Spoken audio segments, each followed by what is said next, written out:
There we go. Hello, my name is Kathleen Rackle-Benner. I am a lecturer at the University of Derby, and today I'm going to talk to you a bit about the history of pensions in the post office.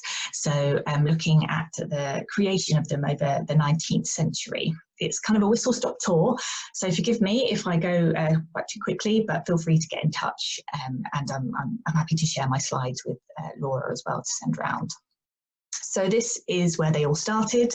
These are the pension records in the post office, and these are applications to the Treasury for a pension, and they contain all sorts of amazing detail, which I'm sure you can see and understand of why they'd be fascinating documents. And I came across these at the early stages of my PhD and was just fascinated. I didn't even know you could get pensions in the 19th century. So it really spurred on my investigation further throughout my PhD, which is what I'll be talking about today.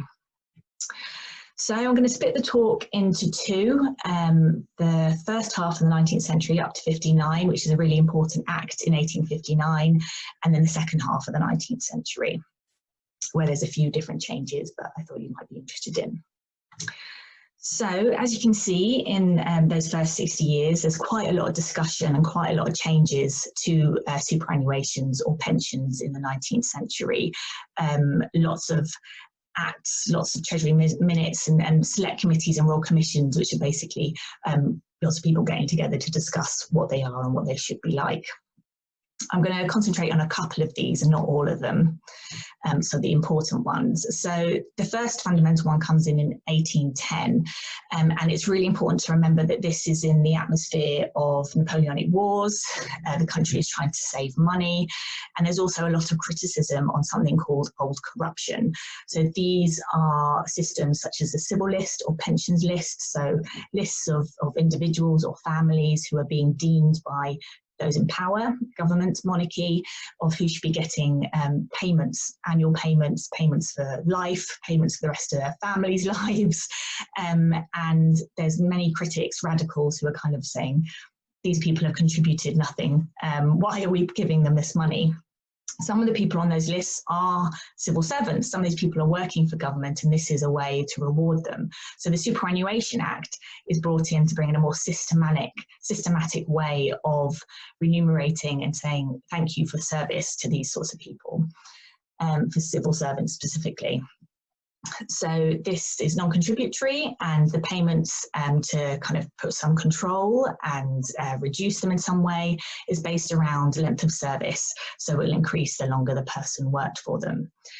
This act also brought in a sense, there was a feeling that in the wording it was saying that there was a right to a pension, that a civil servant had the absolute right to get one. And it's this issue, alongside the contributions, that are heavily criticised and brings in changes through a Treasury minute in 1829 and another act in 1834. And this essentially brings in contributions at different scales for some employees. It's also worth mentioning this is not universal across the civil service. It applies to some offices and some not. And not everyone actually has to pay contributions. So there's some roles like London letter carriers and mail guards who are deemed to earn too little to have to contribute. So as you can see, things are totally uneven across the service. There's all sorts of different rules. It's very complicated. If we have a moment to have a quick look at what's going on in the post office at this time, as I mentioned, under the 34 Act, it didn't apply to all offices, and that was even within a department like this post office. So you could only ask for one if you were in London, Edinburgh or Dublin. I have, through the records, found evidence of applications from other locations, such as Birmingham or Glasgow. Unfortunately, I haven't found any records of if these were actually granted. So if the post office is just making a claim, even though they're not officially allowed, I think that's really interesting in and of itself. But it is significant, I think, that these were being made.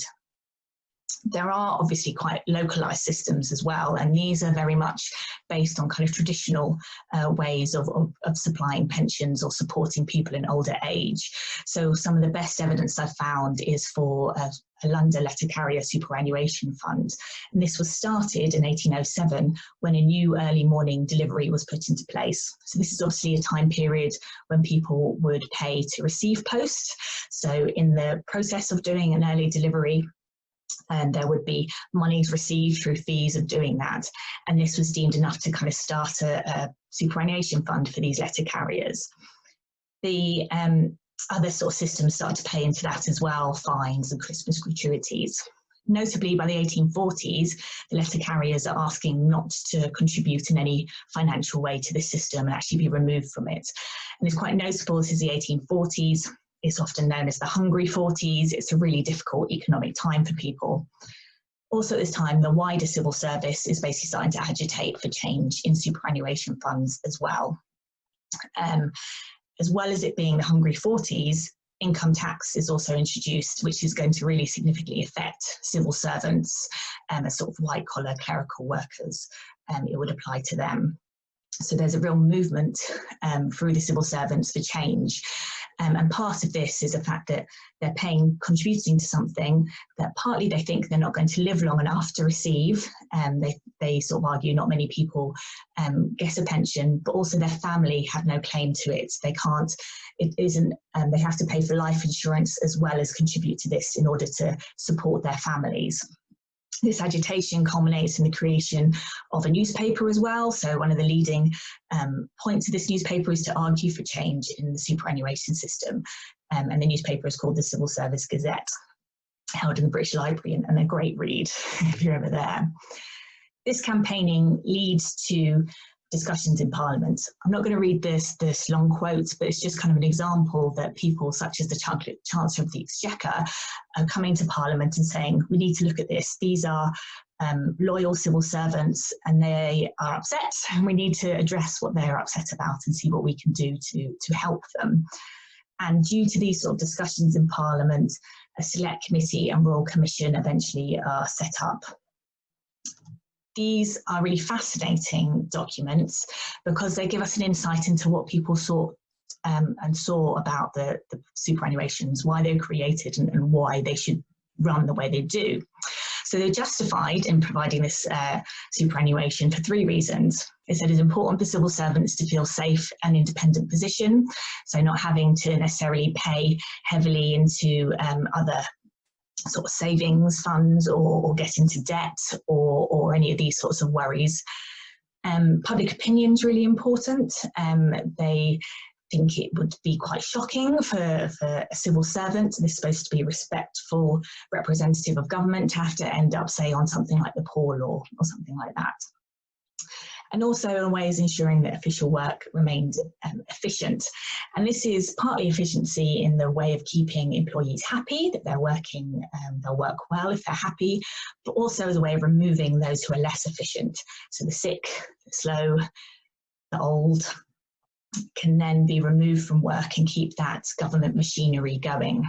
There's also really fascinating discussions about contributions, and essentially the reasoning for not keeping contributions, are that there's certain grades that just cannot afford it. So for people like letter carriers, they'd have to significantly increase their salary to then take money off them, which seemed counterproductive.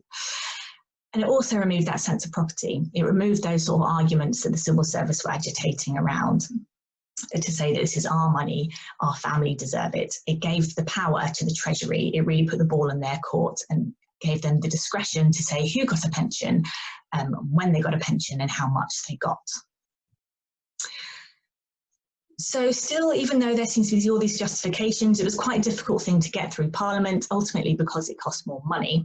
It kind of took the strength and argument of people such as Sir Henry Stafford Northcote, who was significantly involved in a sort of reorganisation and rethinking of the civil service. So importantly, this is coming in at the same time that there's a shift from an emphasis on patronage, so people getting the job because of who they know, to meritocracy, to people getting the job because of who they are and what they know and their ability.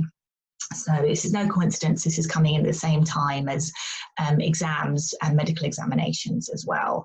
So there's a real emphasis that having these pensions is going to get good people, good character and good workers as well. So eventually it manages to get through. What are the main significant points of this Act? Well, it is keeping these conditions that have now been well established of age and length of service. You have to be over 60 or to have worked for over 10 years to be eligible for a superannuation. You must perform with diligence and fidelity, so basically character and loyalty are really important. Contributions are removed. And the scale is changed. So there's always been a scale, but this time it increases every year. So it starts on being fractions of 60ths. So you could get 41, 42, 43, depending on how many years you were working, opposed to previously it would jump. So you'd have to work for significantly 5 more years, say, to get an increase in your pension. So this is the fundamentals of this civil service pension, which is now carried on well into the 20th century.